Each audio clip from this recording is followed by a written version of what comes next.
Il n'y a pas eu de miracle dans la région au niveau du chômage. Si certains secteurs sont plutôt dynamiques, d'autres continuent d'être impactés par la crise. Les secteurs les plus touchés par le chômage, incontestablement, ce sont les secteurs prioritairement du bâtiment et aussi de l'industrie. Néanmoins, c'est un petit peu plus tempéré du côté de l'industrie, puisqu'on est un petit peu un certain dynamisme de l'intérim et des missions d'intérim en région Centre-Val de Loire, en particulier sur les 2 derniers mois.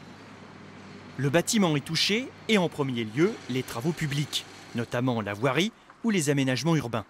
La fédération tire le signal d'alarme. Elle représente 10 000 salariés dans la région et prévoit une diminution de 7% de son effectif en 2015. Une tendance qui ne date pas d'hier.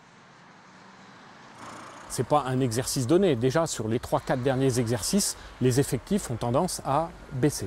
À quoi on peut attribuer ces baisses ? Essentiellement, les travaux publics doivent leur activité à 70% à la commande publique, donc aux collectivités locales. Et c'est essentiellement dû à la baisse des dotations de l'État aux collectivités locales. Et dans ce tableau plutôt sombre, il existe des signaux positifs, comme à Fayologe dans le Loiret.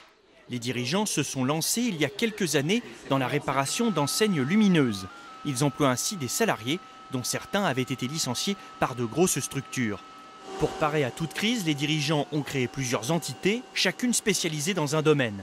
L'ensemble de nos clients ferment leurs usines les uns après les autres et finalement un enseigniste devient, on va dire, un graphiste, un commercial, 2 commerciaux et tout le reste. Ils sous-traitent la fabrication. D'où le but de notre entreprise, c'est de fabriquer sur demande, très réactif pour pallier à ce manque de personnel.